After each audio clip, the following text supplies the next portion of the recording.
प्रधानमंत्री ने विपक्ष पे निशाना साधा है और कहा है कि विपक्ष की पार्टियों के जो नेता हैं वो लोकसभा चुनाव लड़ने से डर रहे हैं। प्रधानमंत्री ने यह भी कहा कि संभावना है कि ऐसा ही रहा तो विपक्ष को दर्शक दीर्घा में बैठना पड़ेगा। इस पर बात करने के लिए हमारे साथ सिरसा से सांसद सुनीता दुग्गल जी हैं।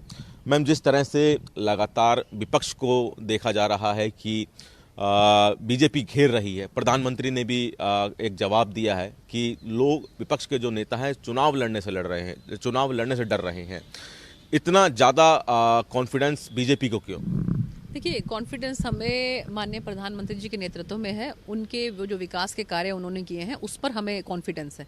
और जो उन्होंने कहा है बिल्कुल सही कहा है। आप हरियाणा को ही देख लीजिए, सभी के सभी, आप किसी से भी बात करके देख लें तो वो सब ये कह रहे हैं कि हम विधानसभा लड़ना चाहते हैं, हम लोकसभा नहीं लड़ना चाहते हैं। तो लोकसभा का चुनाव तो पहले है, तो क्यों सब भाग रहे हैं?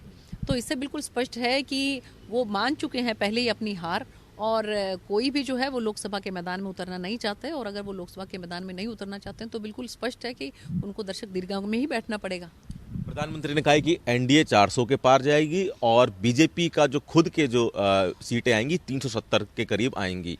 कैसे इस लक्ष्य को साधेंगे, हालांकि हरियाणा में अभी आपकी सभी सीटें हैं? देखिए, ऐसा है कि मैं अभी पिछले शनिवार और एतवार को जो है वो तमिलनाडु में गई थी, और मैंने वहाँ पर कोयम्बटूर और नीलगिरी की जो लोकसभा है वहाँ पर मुझे जाने का मौका मिला। और वहाँ पर महिला सम्मेलन और किसान सम्मेलन जो है उनका आयोजन किया गया था।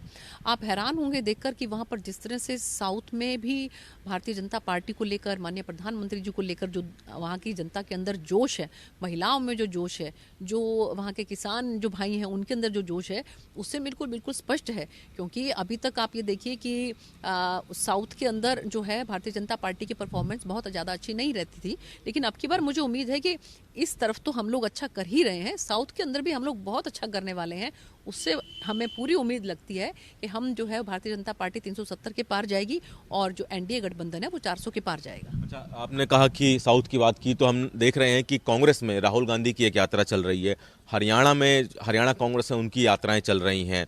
इन यात्राओं को लेकर क्या लगता है कि कांग्रेस के साथ लोग जुड़ रहे हैं? देखिए, ऐसा है कि मुझे लगता है कि जो आने वाले जो 5 साल और हैं आगे लोकसभा चुनाव के बाद, उसमें भी वो लोग वो यात्रा करते ही रहेंगे अपनी कंटिन्यू। जिस यात्रा को उन्होंने अब शुरू किया है, आगे भी वो ये यात्रा करते ही रहेंगे, क्योंकि अब समय जो है वो इलेक्शन मोड में आने का है। और जिस तरह से आपने देखा होगा कि भारतीय जनता पार्टी का संगठन धरातल पर काम कर रहा है, हमारे माननीय राष्ट्रीय अध्यक्ष नड्डा जी जो हैं वो समय समय पर जो है सभी एक हमारे पन्ना प्रमुख तक की जो है बैठक लेते हैं। तो ऐसे उसमें मुझे लगता है कि वो अपनी यात्रा ही करते रह जाएंगे और भारतीय जनता पार्टी जो है वो 370 के पार जाएगी और एनडीए गठबंधन 400 के पार जाएगा। एक आखिरी सवाल मैम, आपकी लोकसभा सीट को लेकर कि आपकी लोकसभा सीट जो है सिरसा, उसमें आपकी ही पार्टी के और भी दावेदार हैं। अगर हम उदाहरण के तौर पर बात करें तो अशोक तंवर अभी बीजेपी शामिल हैं, वो भी कुछ एक्टिव नज़र आ रहे हैं। तो क्या माने कि इस बार आप सिरसा से ही लड़ेंगे या फिर कोई और सीट भी आप कोशिश करेंगी? देखिए, ऐसा है कि ये निर्णय जो है हमारा शीर्ष नेतृत्व और हमारा संगठन लेता है, और जो भी हमारा संगठन और नेतृत्व निर्णय लेता है वो हमें सर्वमान्य होता है।